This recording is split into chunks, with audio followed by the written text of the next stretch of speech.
Mesdames et messieurs, chers téléspectateurs, bonjour. Vous êtes à votre troisième numéro de votre revue de presse économique des bachelors de l'Université internationale HEC Dakar. Au Kenya, une idée de start-up originale a vu le jour. Il s'agit de M-Farm, une plateforme de e-commerce de produits agricoles. Elle permet de connecter les pays ruraux aux acheteurs urbains.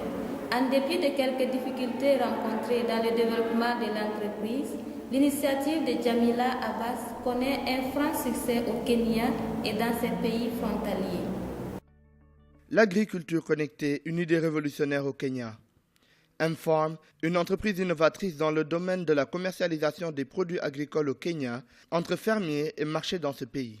Elle est née des idées de Jamila Abbas, une jeune Kenyane qui s'est inspirée des difficultés rencontrées par les ruraux pour écouler leurs produits agricoles en vue de trouver des solutions de commercialisation. Visant principalement les fermiers les plus jeunes et les mieux connectés, la coopérative virtuelle M-Farm propose un marché virtuel qui livre aux petits exploitants les informations du secteur en temps réel. Le plus grand problème que rencontrent les fermiers kenyans, c'est l'asymétrie de l'information. L'initiative M-Farm avait ainsi pour but d'aider les producteurs agricoles à décider, de manière collégiale, des points de vente de leurs récoltes. Cependant, même si elle compte se développer sur tout le continent africain, M-Farm manque de ressources financières, humaines et logistiques.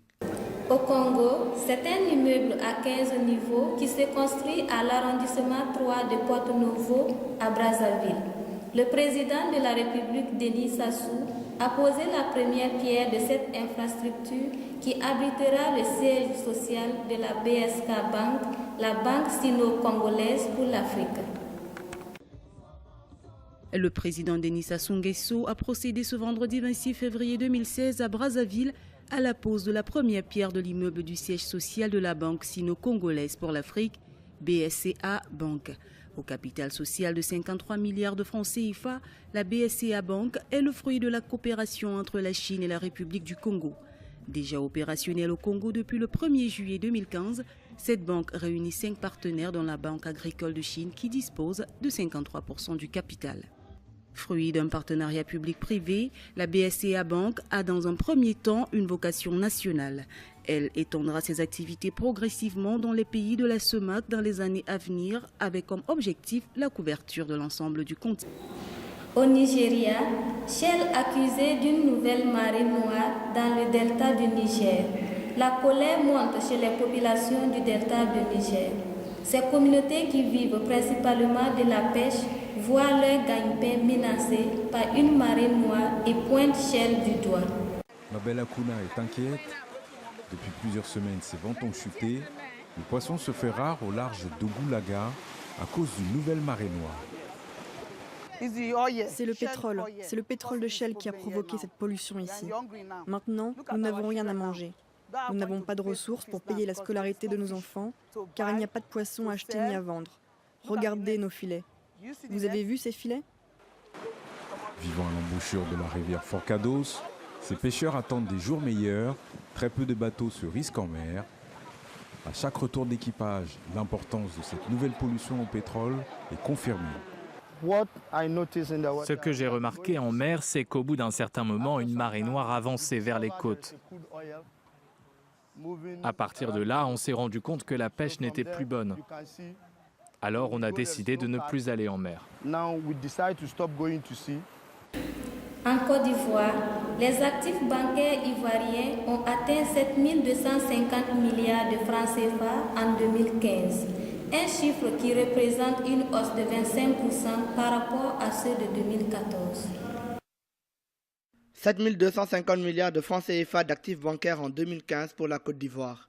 Les ressources globales du système bancaire ivoirien ont connu une hausse de 25% par rapport à celle de 2014 qui était de 5 793 milliards de francs CFA. Un constat réalisé par l'Association des banques et établissements financiers de Côte d'Ivoire. En fin décembre 2015, les ressources globales du système bancaire ont augmenté de 25%, avec plus de 1 457 milliards de dépôts supplémentaires comparativement à fin décembre 2014.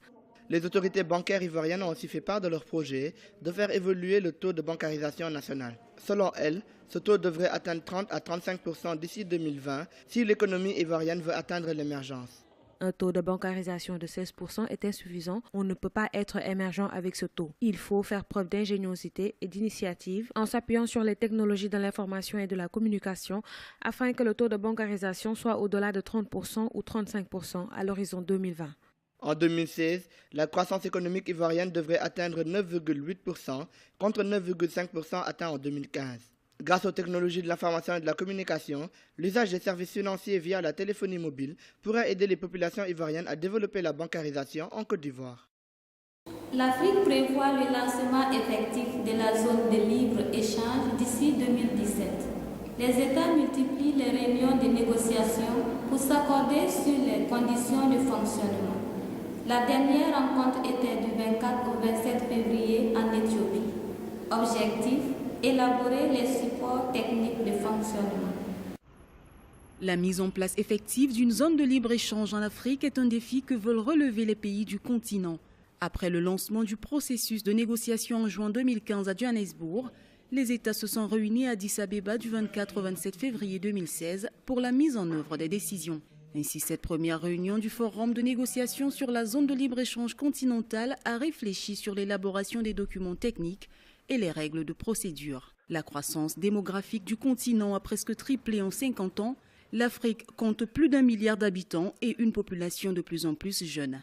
Dans ce contexte, la demande se fait de plus en plus croissante. La zone de libre-échange continentale se présente comme un outil de développement intra-africain, selon certains analystes. Seulement, les États font face à plusieurs difficultés qui pourront ralentir le lancement de la zone de libre-échange. Enfin, à Dakar, le groupe Yabou Selim a organisé les 25 et 26 février 2016 un salon international des universités et a convié l'Université internationale HEC Dakar à participer à cette belle initiative. Le proviseur a donné son impression sur l'organisation. Je m'appelle Engen Derejik, je suis le proviseur du collège Bospor Yabou Selim. Donc quelle appréciation avez-vous de ce forum que vous avez organisé? Voilà, quand on a pensé ce projet, chaque année on invite les universités internationales et les universités étatiques du Sénégal privé pour faire un forum des universités dans notre école avec nos élèves. Même cette année on a pensé inviter les universités internationales, faire un petit programme. Mais avec les discussions, c'est un peu grandi. Et comme vous avez vu, actuellement, on a 44 universités et avec presque plus de 2000 élèves qui sont dans les autres écoles publiques et privées du Dakar. Vraiment, ce qu'on a pensé, c'était un peu petit, mais actuellement, c'est grandi. Il y a beaucoup d'universités, beaucoup d'élèves, ils visitent, ils discutent avec les élèves. C'est très important pour l'avenir des élèves, ils discutent avec les universités, les possibilités de bourse. Je pense que c'est magnifique, comme vous avez vu, il y a beaucoup de monde. Aujourd'hui, on attend 50 bus. Donc, il y a l'université HEC Dakar qui a promis pour faire 5 bourses de 1 million et 5 bourses de 500 000. Que dites-vous de ces actions? C'est très important. Je pense que pour encourager les élèves qui ont un bon niveau, c'est très important. Ce que vous avez fait, c'est très important. Donc, félicitations. Et on attend toutes les universités faire les mêmes choses.